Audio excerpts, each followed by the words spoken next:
Terima kasih. Assalamualaikum warahmatullahi wabarakatuh.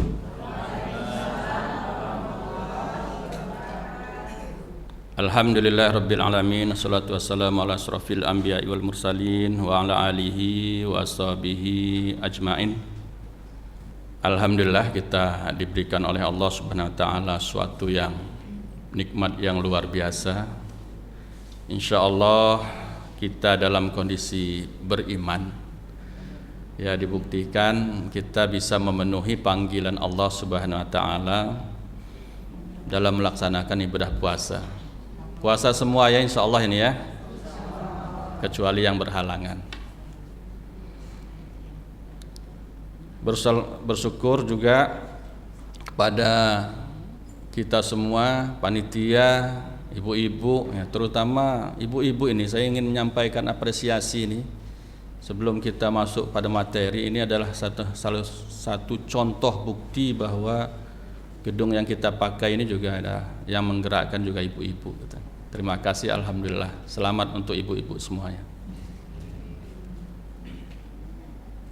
Salawat dan salam marilah kita haturkan kepada kedua kita Nabi Muhammad SAW, para keluarganya, sahabatnya, radhiyallahu anhum, dan orang-orang yang mengikuti jejak langkah beliau sallallahu alaihi wasallam melaksanakan sunnah-sunnahnya dalam segala kondisi apapun sekuat kemampuan, dan kita berharap bahwa kita termasuk di dalamnya. Amin. Yang saya hormati Ustadz Dr. Tito Sunarto sebagai pembicara utama ini, beliau ini, karena beliau ini sudah membuktikan diri menjadi muwakif sekaligus menjadi nazir sekaligus menjadi penggerak. Alhamdulillah, barakallah. Nanti kita dengarkan materi-materi dari beliau. Saya bertugas di sini sebagai mengantarkan saja. Keahlian saya ini adalah memprovokasi. Nah, ini udah terbukti ini. Provokator. Sudah terbukti. Ya, terbukti ya ikhwan ya. Ini tugas saya. Jadi materi kita pada kesempatan ini adalah wakaf mempertahankan eksistensi kejayaan Islam dan umat Islam. Coba kita perhatikan dulu ini gambar ini. Gambar saya ambil peta dunia, walaupun catatan ya, peta dunia yang ada sekarang seperti ini sebenarnya kurang tepat. Ini karena masih di alam bawah sadar orang-orang Eropa itu, mereka itu masih ingin terus menguasai dunia, maka bagian selatan ini dibuat kecil sama mereka. Gambar Eropa lebih besar. Nah, itu dari mereka sendiri sudah mengatakan dunia ini milik saya gitu, dari bentuk gambarnya. Ini nggak ada di keterangan di peta, nggak ada, karena kita baca dari yang ini kita bagi dua. Ini ada garis-garis waktu ya, di sebelah kanan itu timur, kita ada di sebelah kanan. Apa sih isi manusianya di dunia ini? Bumi ini luas 100.000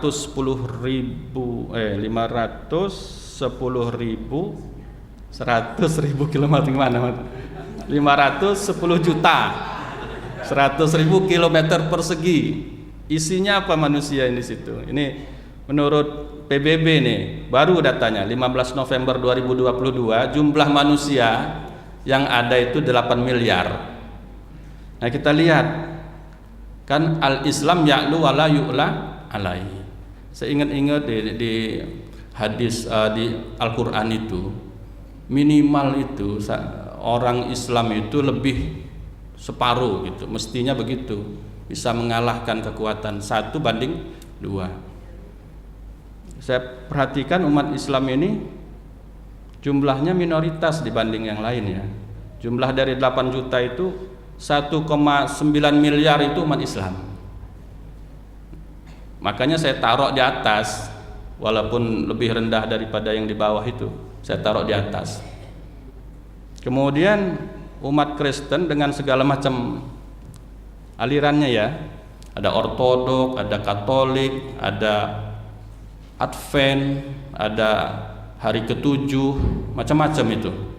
Totalnya mereka 2,38 miliar.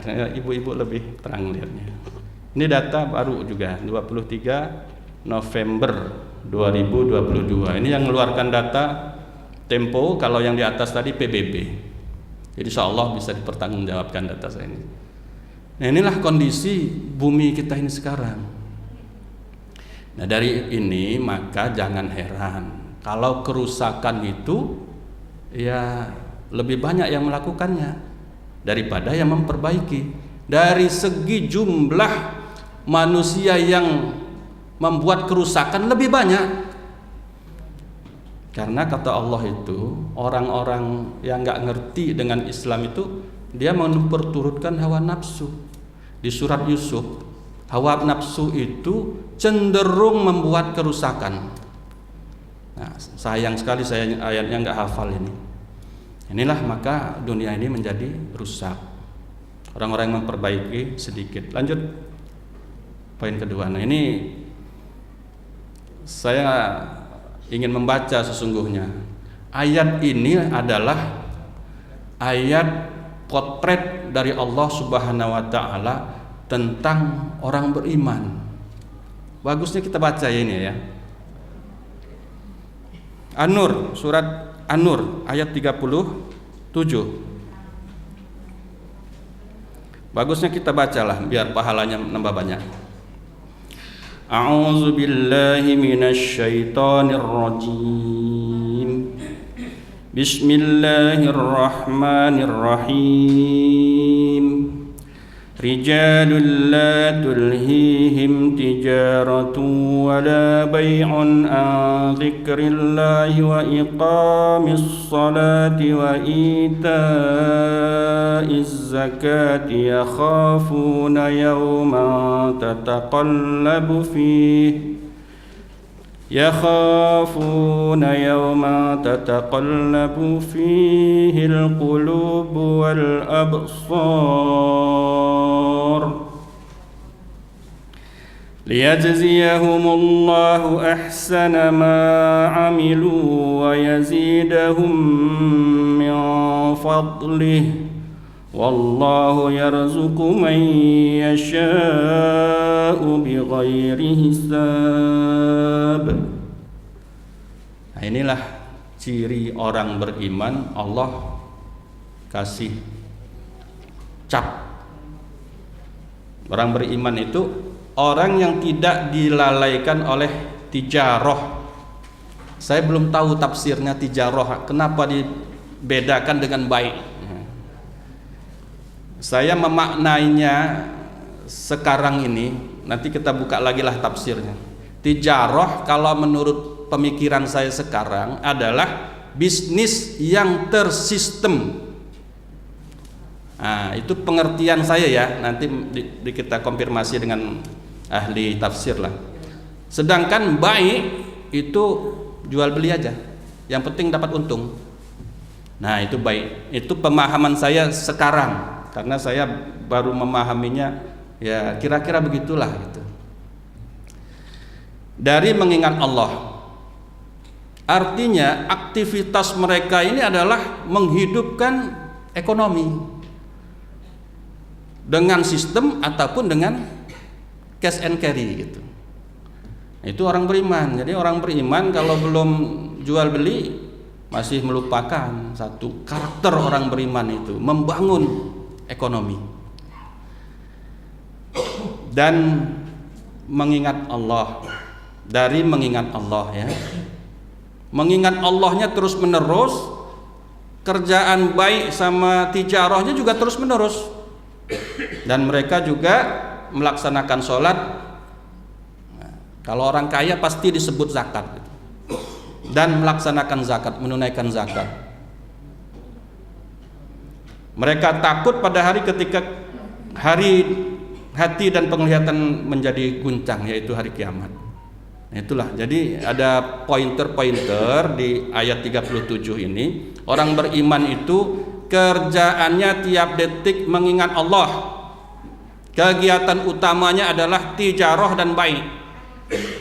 Dan ketika waktu sholat tiba, sholat ditegakkan. Waktunya zakat, zakat dilaksanakan. Kenapa? Karena mereka takut nggak bisa bawa hartanya ini menghadap Allah Subhanahu wa Ta'ala. Nanti wakaf di situ. Mereka melakukan itu agar Allah memberikan balasan kepada mereka dengan yang lebih baik daripada apa yang telah mereka kerjakan, dan agar Dia Allah menambahkan karunia-Nya kepada mereka, dan Allah memberikan rezeki kepada siapa yang Dia kehendaki tanpa batas.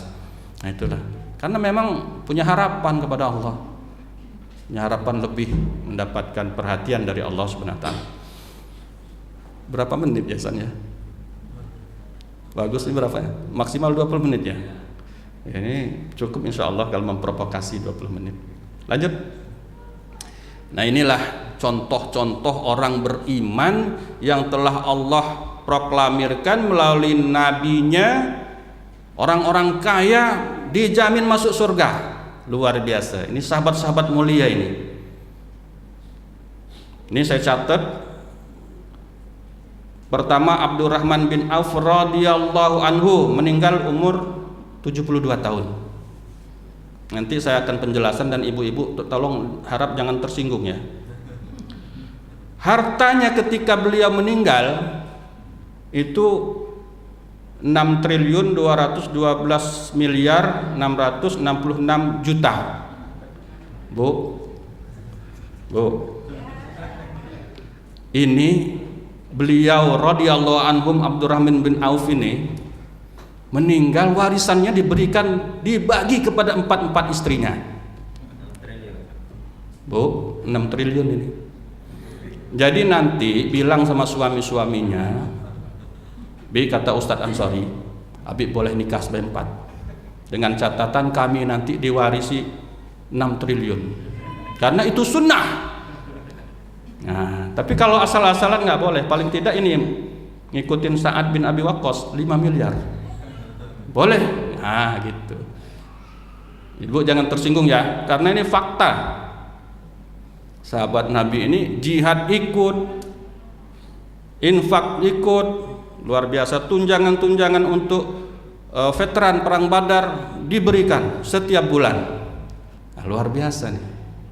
Sehingga ada salah satu ucapan Nabi, saking lamanya, ini hartanya halal semua, ini nggak ada hasil korupsi, apalagi manipulasi pajak nggak ada, bea cukai nggak ada, ini hartanya datang. Beliau dikatakan oleh Rasul nanti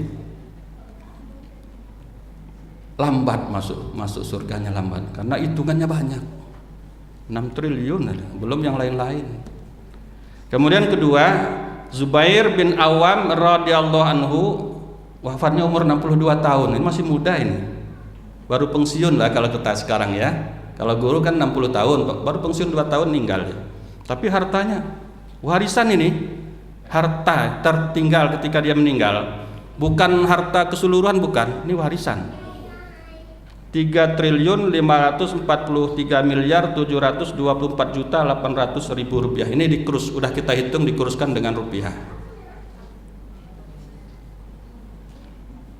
Ketiga, Utsman bin Affan radhiyallahu anhu, umur 79 tahun. Nah, istrinya, anaknya Rasul, dua-duanya menjadi istrinya, Ruqayyah sama Ummu Kulsum. Nah, beliau menikah lagi dengan siapa namanya itu loh, gadis masih umur sekitar 16 tahunan lah, itu pada umur 70 sekian menjelang meninggalnya. Siapa namanya itu istrinya, lupa pula itu warisannya 2.532 miliar 942 juta 750 ribu kalau kita hitung ke uang kita, rupiah itu. Selanjutnya, Thalhah bin Ubaidillah radhiyallahu anhu, umurnya 58 tahun. Hartanya 542 miliar, ini warisan. Sa'ad bin Abi Waqqas radhiyallahu anhu, umurnya 75 tahun. Ini beliau meninggalkan warisan 15 miliar 360 juta 750 ribu. Saya nggak ada yang ininya aja nih. 380 juta 750 ribu Paling di belakangnya itu ada 15 miliar mana, masih jauh. Berani kita nyalon wali kota kalau udah 15 miliar ini. Ini warisan beliau. Nah, jadi ibu-ibu kalau ada ustadz yang mengatakan tinggalkan dunia, untuk apa? Enggak dibawa mati. Itu karena ustadznya baru belajar membaca buku yang orang-orang miskin. Ada juga sahabat Rasul yang orang-orang miskin, yang ini belum dibaca gitu. Nah, tetapi sahabat itu, Bu dan Bapak semua, miskin kaya itu pilihan. Karena Ali radhiyallahu anhum itu beliau milih miskin, gak mau kaya. Kemudian Abu Hurairah radhiyallahu anhu dia milih miskin. Karena termotivasi oleh hadis Rasul tadi, hisabnya ringan. Dia milih miskin itu.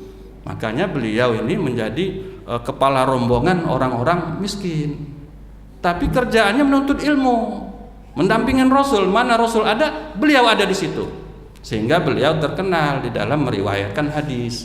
Ilmunya banyak juga, ya masuk surga juga, cepat juga. Jadi kalau kita mau miskin, jangan terpaksa. Harus pilihan. Begitu juga kaya, pilihan. Karena semua ada hisabnya. Nah, terprovokasi belum ini ya? Jadi saya tanya, milih miskin atau kaya? Kaya? Milih kaya? Nah, takbir, Allahu Akbar. Itu kondisinya sehingga beliau-beliau ini bisa berwakaf, berjihad, berjuang, berinfak, bersedekah, semua kebaikan-kebaikan dalam Islam itu beliau lakukan semua, sehingga membuat kawan-kawan sahabat radhiyallahu anhum yang memilih hidup miskin tadi kok cemburu mereka. Suatu saat protes sama Rasul, wahai Rasulullah, kami ini pilihan hidup kami miskin, tetapi kami ini kadang-kadang cemburu juga sama sahabat kami yang kaya. Giliran mereka ngaji, mereka juga ngaji. Mereka sholat berjamaah, kami sholat berjamaah, mereka sholat berjamaah juga. Kami jihad, mereka ikut jihad juga. Giliran suruh infak ya Rasul, mereka infak 1000 onta dengan tunggangannya. Kami infak sebutir kurma ya Rasul. Gimana ini? Gimana pahala mereka nggak kami bisa kejar kalau kayak gini caranya. Nah, begitu saingannya, berebut pahala dari Allah. Kemudian Rasul kasih resep. Ya sudah, kalau kalian mau mengejar pahala mereka, maka nih saya kasih rahasia. Ucapkanlah zikir, subhanallah, alhamdulillah, Allahu akbar. Baca setiap habis sholat 33 kali. Nah, ini belum tahu taktiknya kawan-kawan yang miskin tadi, ini sahabat Rasul yang miskin tadi, belum tahu taktiknya. Mereka bawa batu, dihitung sama dia orang. 33 kerikil, kan dulu belum ada karpet dulu, zaman Masjid Nabawi itu belum ada karpet. Hitung kerikil dia orang, sumputin masuk kantong. Pas selesai sholat, dikeluarin tuh batu tuh. Sahabat yang kaya melihat, apa ini? Kok ngitung-ngitung batu dia orang ini? Diselidikan kan sama mereka, intelijennya jalan. Orang kaya memang kayak gitu, cepet otaknya. Perhatiin, dia dengerin. Diutus orang miskin juga yang disuruh ngomong. Kasih hadiah dulu, ajak makan dulu. Kayaknya Rasul ini dulu bener loh dengan kita ini, sayang bener dengan kita ini. Oh iya, kita kepancing dia. Rasul sangat sayang juga sama kami. Kami dikasih rahasia sama Rasul. Apa itu? Begini, kami habis sholat dikasih Rasul wejangan, baca subhanallah, walhamdulillah, Allahu akbar 33 kali masing-masing. Iya tah, kata. Mana buktinya? Enggak langsung percaya. Itu kami bawa batu-batu itu. Kalau habis sholat itu kami ngitung itu, katanya. Oh gitu ya, udah. Sahabat-sahabat yang kaya-kaya ngomong juga. Ini kita juga perlu ini ngamalin ini ya.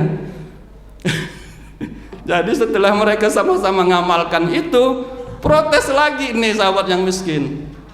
Wahai Rasulullah, amalan kami sudah disabot sama mereka, katanya.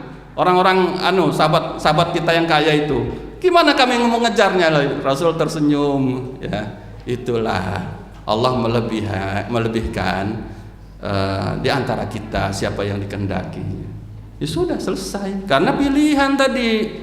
Kalau nggak pilihan dirampok itu, dibegal. Karena udah pilihan, ya sudah. Jadi kami yang penting sama-sama masuk surga. Gitu. Nah inilah, ini terprovokasi insya Allah. Kita lanjut sekarang contoh-contoh wakaf untuk mewujudkan kejayaan umat Islam. Ini pertama tadi Khalifah Utsman bin Affan radhiyallahu anhu. Dulu sejarahnya sumur rumah. Saya nggak ceritakan ya karena hanya tugasnya memprovokasi aja nih. Sumur rumah sekarang udah berubah jadi hotel-hotel nih.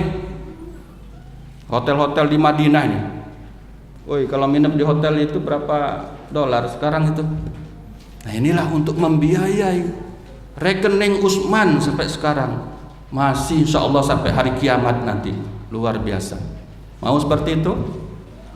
Mau. Nanti ada rekening Dewan Dakwah tuh, wakaf tuh. Siapa yang nulis mau? Tunjuk tangan. Saya mau, saya udah bukti. Ibu-ibu nggak ada yang mau. Tuh kan ngomong aja. Saya provokasi lagi. Benar kata Profesor Mokhtar Pabotinggi. Orang Islam itu orang Indonesia ramah, penyabar, penyantun. Tapi satu sifat jelek orang Indonesia itu hipokrit. Nggak mau bertanggung jawab. Hipokrit itu kalau bahasa agamanya munafik. Nah, giliran dituluh kan mau, siapa yang mau? Nggak ada yang nunjuk. Nah gitu. Kalau kata orang Lampung, bahasa nih gawo, bahasa nih gawo. Orang Lampung itu, iya, kayak gaya gawo, balak hah, gitu, balak hah. Itu orang Lampung. Balak kalau kata mertua saya, balak gep. Nah, gayanya doang, isinya nggak ada, gitu. Balak gep gitu. Lanjut. Nah ini wakaf Muhammad Al-Fatih, pembebas Konstantinopel. Wakafnya ini sampai sekarang masih alhamdulillah masih kita bisa nikmati. Kalau ke sana sekarang ongkosnya 19 juta. Nah inilah luar biasanya ini jadi motivasi seluruh masjid-masjid zaman seluruh dunia pasti ada kubah. Nah, itu. Kubah itu bukan budaya Timur Tengah, bukan.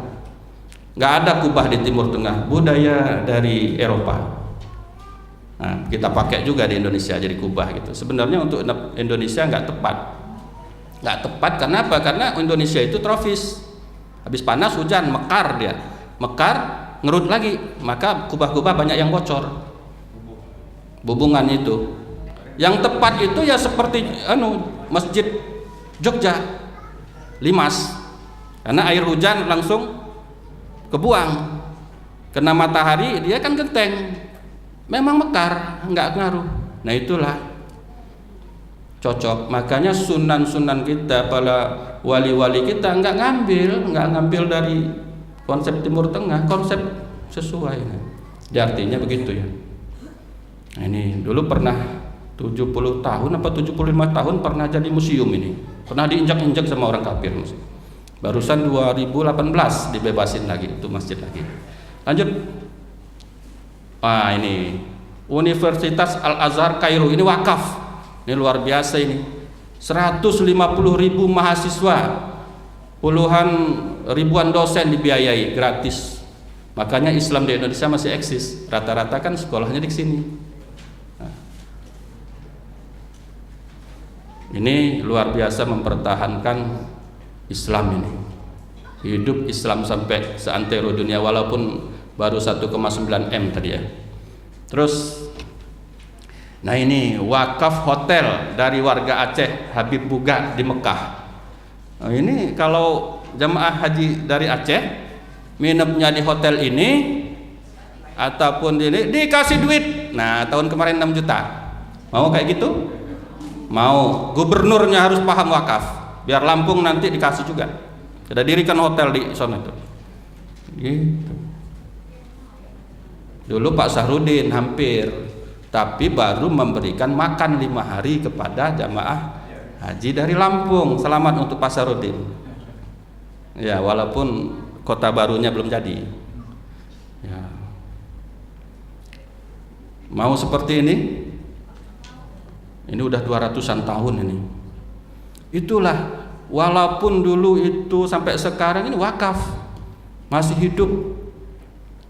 Nah, kalau orang Aceh ini nggak dicatat, ini wakaf Solawah, ya, mestinya apa sekarang pesawat kita itu, BUMN kita itu, Garuda Indonesia itu mestinya itu punya orang Aceh itu, mestinya. Karena apa? Karena sejarah dari Garuda Indonesia itu ada dari Solawah ini, itu. Tapi waktu itu dihibah, bukan wakaf. Nah, itu ruginya. Hibah dengan wakaf itu beda. Kalau hibah ya terserah yang menggunakan. Kalau wakaf ngikutin aturan Allah. Nah, gitu. Lanjut. Nah, ini Dewan Dakwah nih. Ini wakaf dari 2 orang perempuan yang memberikan tanahnya seluas 2 hektar. Itu ibu-ibu. Diserahkan kepada Pak Natsir tahun 67.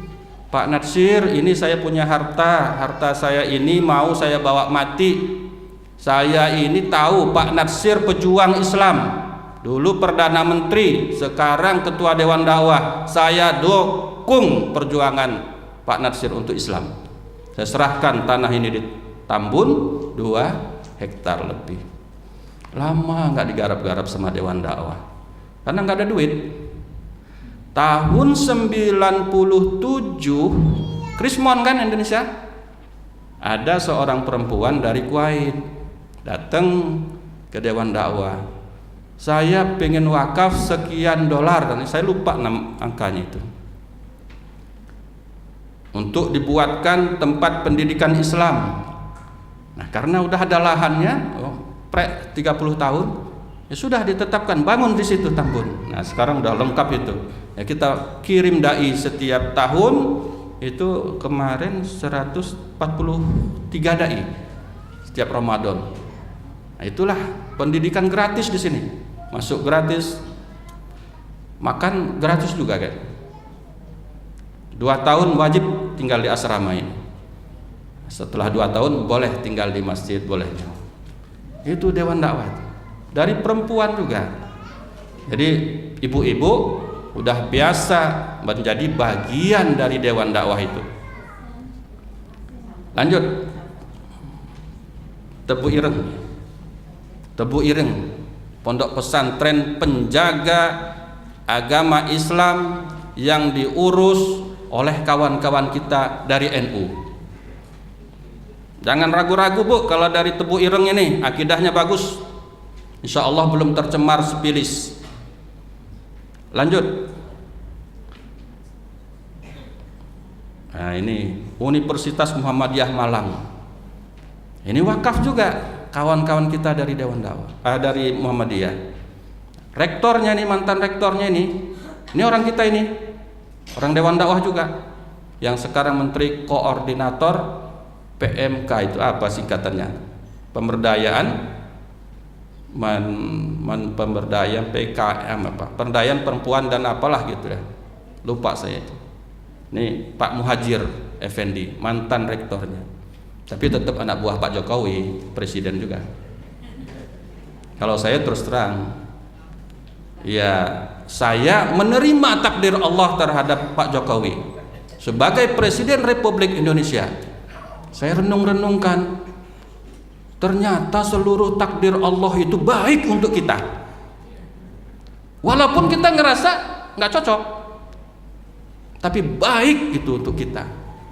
Saya akan insya Allah diberikan kesempatan oleh Allah nanti tulis buku lah tentang takdir Allah mengenai Pak Jokowi ini, tapi beliau share dulu insya Allah, karena kalau sekarang ya mungkin data-datanya belum bisa kita dapatkan secara utuh, ya gitu. Ini bolehlah di expose, bolehlah ini, karena ini ya umat Islam harus menyadari segala sesuatu takdir Allah baik dan buruk untuk kita yang rasakan itulah baik, karena itu dari Allah. Nah, Lanjut. Nah, wakaf yang paling maksimal perkembangannya adalah Turki. Turki itu semangat wakafnya mantap, pengelolaan wakafnya luar biasa. Wah, ini luar biasa ini. Saya sebenarnya bangun cerita banyak tentang Turki ini. Tapi nggak tahu nih, waktunya tinggal berapa menit nih. Di Turki ini perusahaan konstruksi, pelayaran, sekolah, rumah sakit wakaf semua. Dan bagusnya di Turki ini pengelolaannya ini profesional. Jadi ada yang wakaf duit untuk bangun rumah sakit, gitu ya. Ada yang wakaf ilmu, dokternya nih wakaf. Saya wakafkan ilmu kedokteran saya misalnya. Dalam 1 tahun itu 1 bulan. Ya, jadi 1 bulan dia nggak menerima bayaran. Contohnya. Sehingga rumah sakitnya gratis. Kalau dulu zaman Khalifah Turki Utsmani, siapa yang sakit di situ minap 5 hari, dia usahanya sehari dapat 1 miliar gitu misalnya. 5 hari sakit nggak dapat usaha, ditanya, kalau kamu sakit usaha kamu gimana? Ya usaha saya nggak bisa jalanin dong. Berapa pendapatan kamu? 5 miliar. Jadi kamu kehilangan 5 miliar dong setiap hari. Iya. Ya sudah, keluar pulang kasih 5 miliar. Nah gitu, ini wakaf. Ya, cuma ditanya dulu usahanya apa, kalau ini terhambat enggak kehidupannya? Enggak terhambat gitu. Ya sudah, kalau enggak terhambat makan aja, gratis, makan gratis, pulang bawain baju baru. Itu fakta, bukan omong kosong. Nah, ini karena enggak diungkap lagi sama umat. Sekarang alhamdulillah, tolong setelin dulu, di-setelin dulu yang Aji itu. Belum ya? Belum di-download. Nah, saya cerita, anak saya alhamdulillah masuk juga menikmati dari masalah sistem wakaf ini.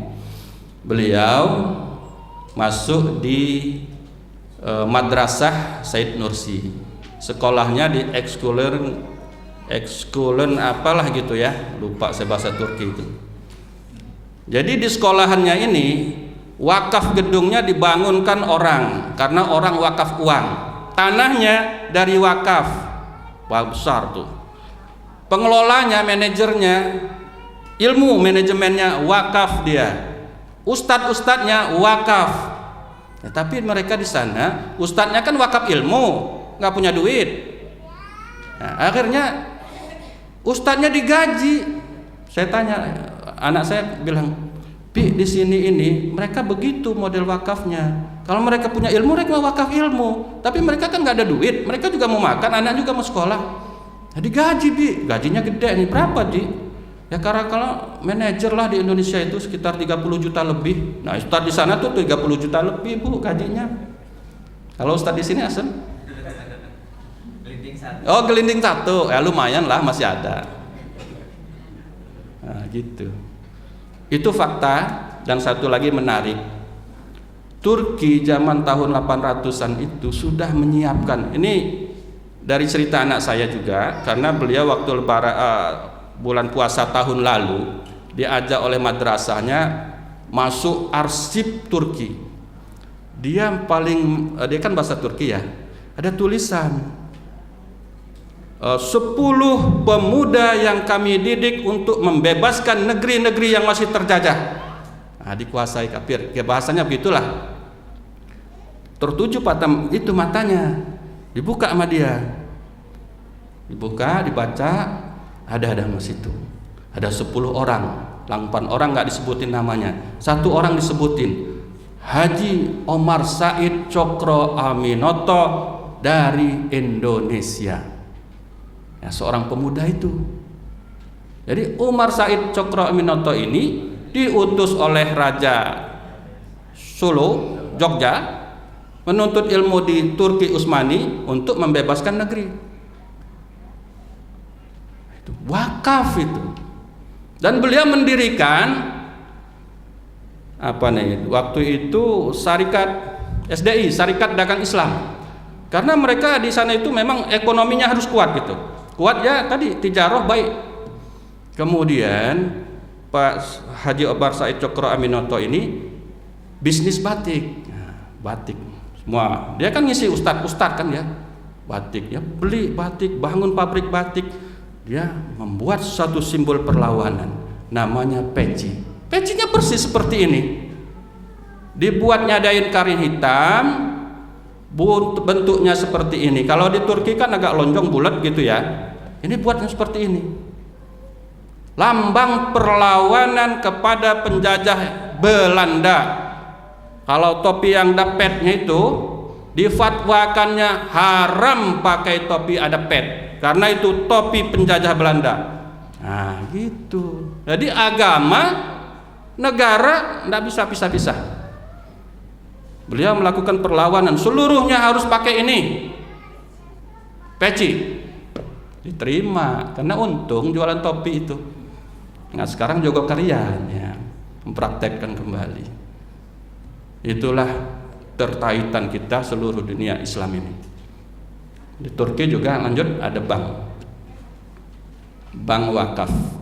Nah, bank wakaf ini ya duitnya disimpan di sini, nggak ada bunga-bunga, nggak itu. Siapa yang membangun pinjam dari wakaf, bank wakaf. Mau berapa ngasih margin silahkan, ada rundingannya. Kalau mau sekolah tentang ini ya mungkin ke Turki lah ngambil S3 nih. Allah ada yang anak-anak kita yang ke sana nanti. Satu lagi belum saya gambar di sini, belum ada gambarnya, karena seorang perempuan juga namanya Zubaidah. Ingat nggak Bu, Zubaidah itu siapa? Zubaidah itu adalah permaisuri Khalifah Harun ar-Rasyid, penguasa Baghdad, khalifah waktu itu, Abbasiyah. Beliau haji waktu di Mina, kasihan sama pembantu-pembantunya ngunjalin air. Lalu dipanggil, ini air dari mana paling banyak? Dari Taif. Ya udah, saya wakaf, air itu harus ngalir dari Taif sampai Mina. Kerjakan. Beliau seluruh hartanya dibuatkan untuk irigasi itu, bukan irigasi, penyediaan air untuk ke Mina.